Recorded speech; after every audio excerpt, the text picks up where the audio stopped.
Face the Music, a pre-ELO song-by-song podcast, is sponsored by fine Patreoners like Mike DeMaria. I'm going to talk to you in several phases. I'm going to first of all address the issue of the history of music. And then we're going to go into the rock and roll, hard rock, LSD rock, and all the facets of rock and roll, the history of rock and roll. And you'll be surprised. This is Face the Music, a pre-ELO song-by-song podcast. Episode -093. What a Sweet Thing That Was. Mike Sheridan and the Nightriders. You said hello and loneliness said goodbye then. It made me so bad that I almost had to cry then. I never believed in love at first sight, but when you held me tight that night, I knew with you that wasn't bye-bye now. Instead of my, what a sweet thing that was. What's that song all about? What a Sweet Thing That Was released in late 1964 as the A-side of the first single with Roy Wood as a member of Mike Sheridan and the Nightriders. The song was co-written by Carole King and first recorded by the Shirelles in 1961. Mike Sheridan once said, Roy was, and still is in my opinion, an unbelievable talent, as stubborn as a mule and a complete extrovert. Roy changed the group by getting us into harmonies and made us realize there was better material around with more than 3 chords to play. This was our turning point, and we became a group's group and a bigger name. Yeah, I never saw the Beatles in person, but I feel like I have now. They sounded like them. It's just like the Beatles. Beatlemania. Hi, I'm Eric Winsenson. And I'm Eric Paul Johnson. And what a sweet thing that was. Yes, it was. It's almost like I've had that sweet thing before. Many times before. Yeah, but you're not allowed to have it anymore, are you? In this case, I think I can have it because it's an artificial sweetener here. Oh, okay. Yeah. It's a diet version of the original. That's true. Yeah. So we've got Mike Sheridan and the Nightriders, and they are doing a Shirelles song. With their brand new member, Roy Wood. Yep, and their member is showing. And yes, he is. And he's got something to be very proud of showing off there. Roy Wood has joined the not the Shirelles. That would have been interesting. Yeah. The group we're talking about here, Mike Sheridan and the Nightriders. And this is so much better than what they were doing towards the end of their career. Of course, Mike Sheridan wasn't even with them at the time. That Jeff Lynne was in there. Right, probably. We'll find out when we get there, since this is our first episode of the new podcast. We're just... I screwed up, and I didn't find out about these songs until after we were well into the other one. So we're going out of order like Star Wars, but they're numbered, so you'll be able to keep track. So this is supposed to be like the first episode. I guess it would be the prequel? Anyways.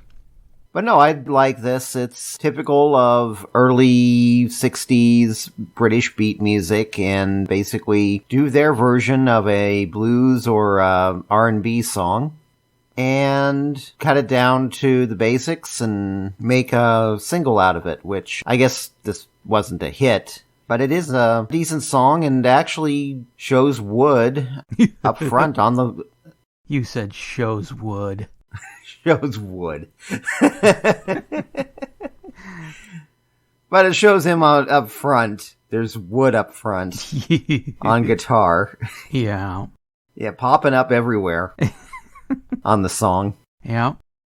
Yep. And he sustains it for the entire song, too, so... 2 minutes 30. Yep. About 2:25 longer than me. Yeah.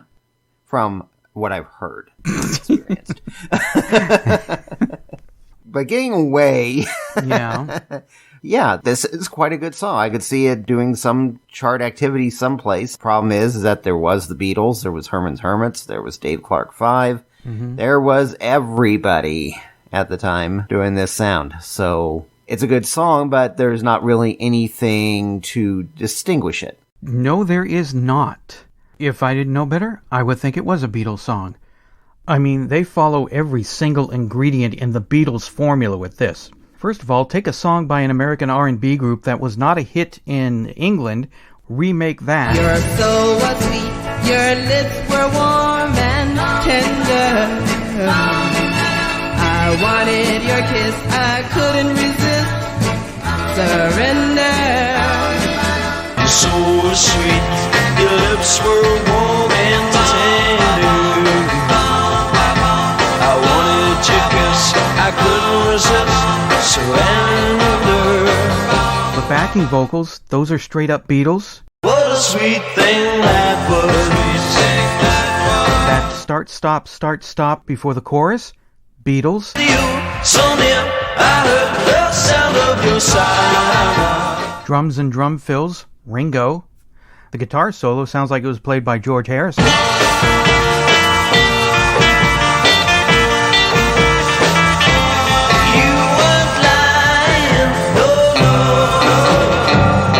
Even the guitar build-up before the solo or the chorus, or dropped in at any random part of the song.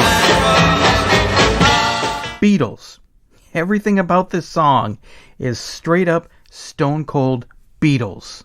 Not the Beatles, but an incredible simulation. Yeah, well, the Beatles did a Shirelle song. Well, yeah, they did. I like it.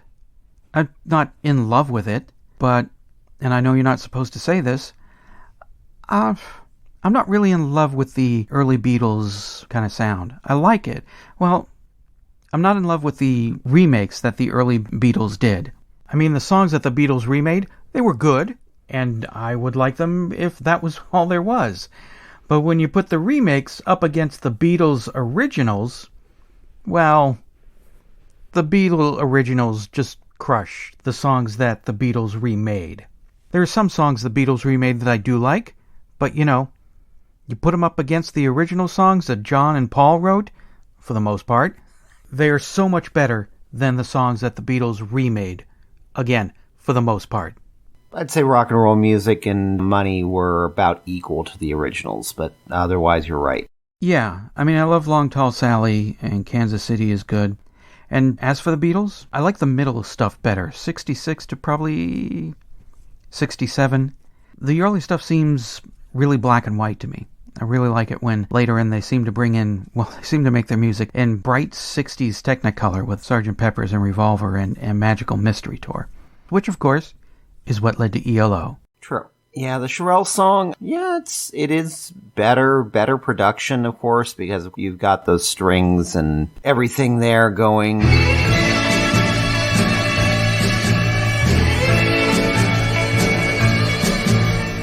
You said hello and loneliness said goodbye then. Where they're trying to imitate Phil Spector, they were on, I think they were on Cameo. Shirelles were, which was not one of the labels that Spector worked with. Right. In fact, the guy who owned Cameo made sure that he stole everything from the artist he could. So, yeah. I don't know if I'd say it's a better production. I'd say it's a bigger production. Sonically, both sound good. They don't sound like the muddle mess of maybe some other stuff we might hear coming up in yes. future episodes of the podcast. It's got the bigger production because there's an orchestra involved. There's echo involved. And there's probably a little bit of echo on the Nightriders version. And really it's just your basic 4-part band, guitar, drums, bass, and singer. But recording-wise, they both sound good.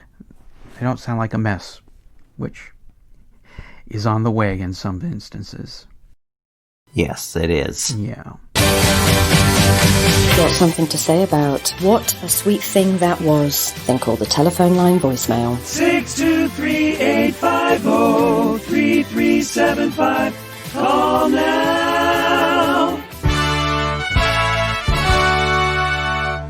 Great moments in Electric Light Orchestra history.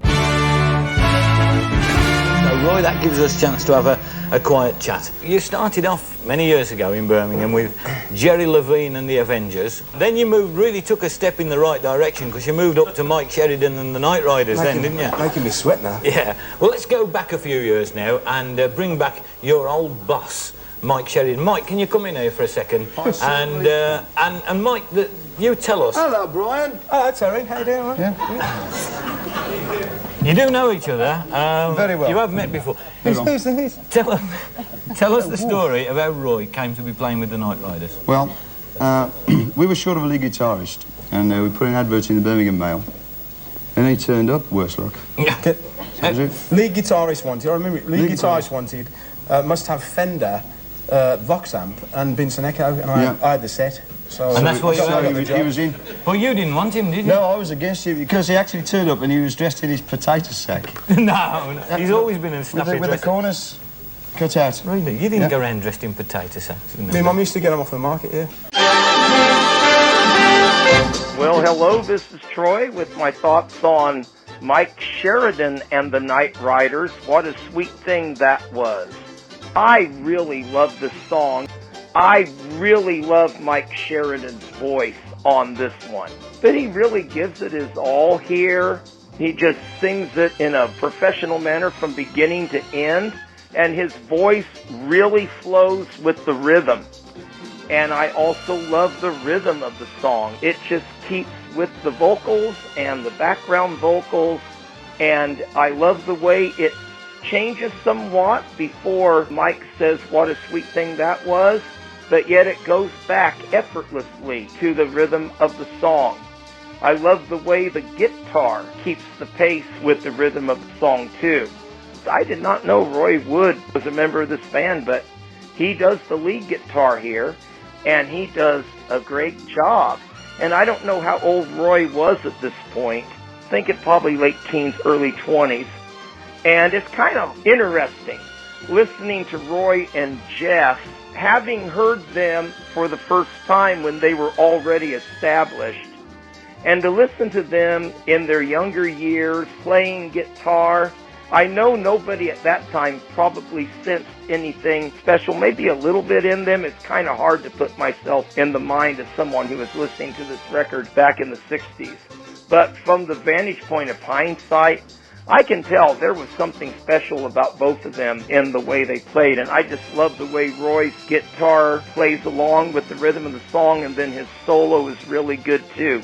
This song reminded me of a couple of songs from the 60s also. The Beatles cover of Dr. Feelgood's Mr. Moonlight and the Drifters. I hear a lot of the Drifters in this song, especially Saturday Night at the Movies. But again, great song. I love it. I look forward to hearing more from the Nightriders. Talk to you next week.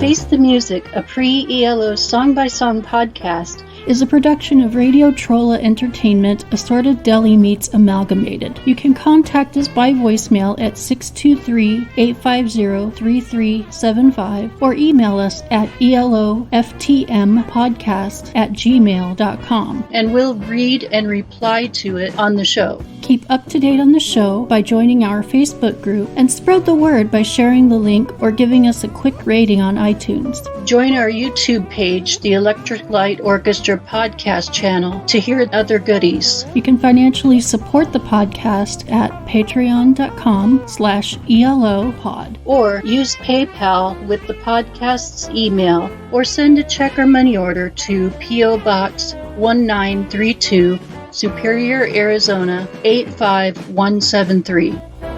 Next week, episode -092, Fabulous.